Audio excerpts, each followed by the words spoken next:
आज का पवित्र बाइबल पाठ रूत के पुस्तक अध्याय 3। नहोमी की रूत को सलाह। उसकी सास नहोमी ने उससे कहा, हे मेरी बेटी, क्या मैं तेरे लिए ताव न ढूंढूं कि तेरा भला हो?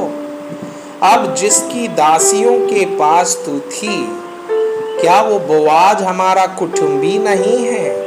वो तो आज रात को खलिहान में जौ फटकेगा। तू स्नान कर तेल लगा और अच्छे वस्त्र पहनकर खलिहान को जा, परंतु जब तक वह पुरुष खा पी ना चुके तब तक अपने को उस पर प्रकट न करना। और जब वो लेट जाए तब तू उसके लेटने के स्थान को देख लेना। फिर भीतर जाकर उसके पांव उघाड़ के लेट जाना। तब वही तुझे बताएगा कि तुझे क्या करना चाहिए। उसने उससे कहा, जो कुछ तू कहती है वह सब मैं करूंगी। तब वो खलिहान को गई और अपनी सास की आज्ञा के अनुसार ही किया।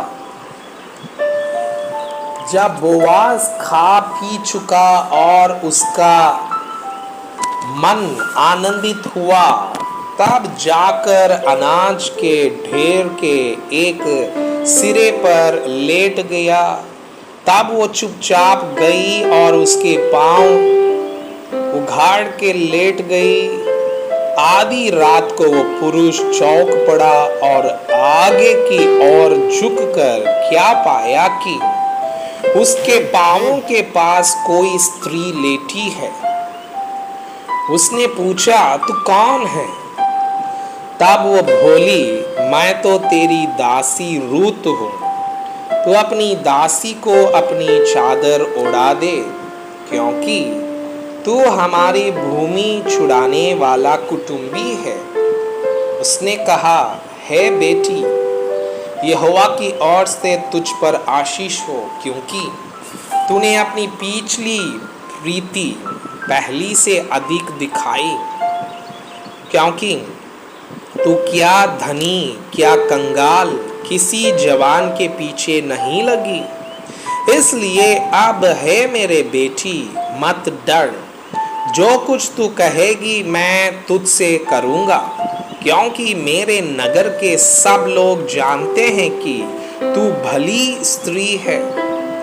और सच तो है कि मैं छुड़ाने वाला कुटुंबी हूँ, तो भी एक और है जिसे मुझसे पहले ही छुड़ाने का अधिकार है। अतः रात भर ठहरी रह, और सवेरे यदि वो तेरे लिए छुड़ाने वाले का काम करना चाहे तो अच्छा, वही ऐसा करे। परंतु यदि वो तेरे लिए छुड़ाने वाले का काम करना ना चाहे तो यहोवा के जीवन की शपथ में ही वो काम करूंगा। भोर तक लेटी रह। तब वो उसके पांवों के पास भोर तक लेटी रही, और इससे पहले कि कोई दूसरे को पहचान सके वह उठी। तब बोआज ने कहा, कोई जानने ना पाए कि खलिहान में कोई स्त्री आई थी। तब बोआज ने कहा, जो चादर तू ओढ़े है उसे फैलाकर पकड़ ले। और जब उसने उसे पकड़ा तब उसने 6 नपवे जौ नापकर उसको उठा दिया। फिर वो नगर में चली गई। जब रूत अपनी सास के पास आई तब उसने पूछा, हे बेटी, क्या हुआ? तब जो कुछ उस पुरुष ने उससे किया था वह सब उसने उसे कह सुनाया। फिर उसने कहा, यह 6 नपवे जौ उसने यह कहकर मुझे दिया कि अपनी सास के पास छूछे हाथ मत जा। उसने कहा, हे मेरी बेटी, जब तक तू न जाने कि इस बात का कैसा फल निकलेगा, तब तक चुपचाप बैठी रह, क्योंकि आज उस पुरुष को यह काम बिना निपटाए चैन न पड़ेगा।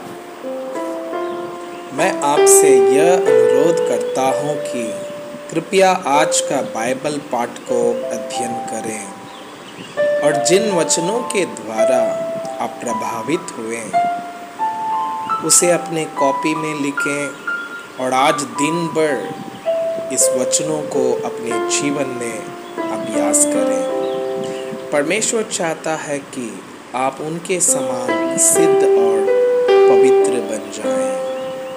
परमेश्वर आपको बहुताई से आशीष करें। आमीन।